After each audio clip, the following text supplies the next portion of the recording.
Jean-Sébastien Bach est né le 21 mars 1685 à Eisenach en Allemagne. À 10 ans, il est orphelin et est recueilli par son grand frère qui s'occupera de son éducation. Il apprendra le violon, le clavecin et l'orgue qui sera l'instrument le plus important de toute sa vie. Il meurt en 1750 laissant derrière lui plus d'1 millier de partitions. Cette vidéo lui est consacrée aujourd'hui.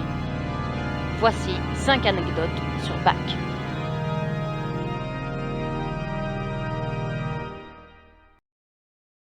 La première anecdote aujourd'hui concerne la famille Bach, parce que oui, je vous l'ai dit plus tôt, Bach était allemand, du coup ça se prononce pas Bach, mais bien Bach. Ne soyez donc pas étonnés de ma prononciation. Voilà, on peut continuer. Je disais donc que cette anecdote concerne toute la famille Bach, car aujourd'hui, si on connaît ce nom, c'est principalement grâce à Jean-Sébastien. Et oui, Jamy, si on regarde l'arbre généalogique de la famille Bach, on constate que Bach n'était pas le seul musicien. Il y en a en effet plus d'une cinquantaine. Ceci clôt notre première anecdote. Bach adorait le café. À l'époque, le café c'était aussi bien un luxe qu'une mode, parce qu'apparemment c'était trop in de boire du café. Et vu que Bach était le mec le plus cool d'Allemagne, il a fallu qu'il mette son petit grain de café MDR dans cette histoire, et il en est devenu tellement fan qu'il a composé une cantate, comprenez donc une chanson, à ce sujet.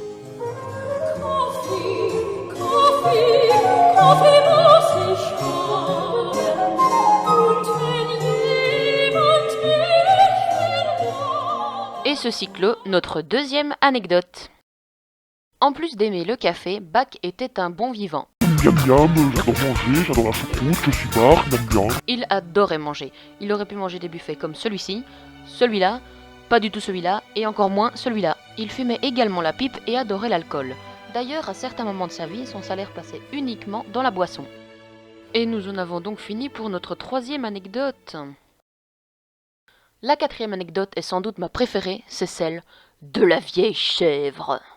Bach dirigeait un ensemble instrumental et vocal. Seulement par rapport au génie de Bach, l'ensemble, il n'était pas assez performant. Tellement pas performant qu'un jour Bach s'est énervé sur un des musiciens et l'a traité de Zippelfagotist, comprendre vieille chèvre. Le musicien en question, il ne l'a pas trop bien pris, du coup qu'est-ce qu'il a fait ? Il a pris un bâton, il a attendu Bach au détour d'une ruelle pour le frapper. Seulement Bach, il était organiste, et les organistes à l'époque avaient le droit de porter l'épée. Donc Bach, il a sorti son épée, il a fait « Voilà, tu es qui toi ?» Et si on n'avait pas séparé les deux, Bach aurait sans doute trucidé ce musicien. Et voici déjà la fin de notre quatrième anecdote. Dernière anecdote et pas des moindres, saviez-vous que Bach avait fait de la prison ? Pour résumer, Bach voulait démissionner de son travail d'organiste à la cour de Weimar. Seulement le duc pour qui il travaillait, il a dit non.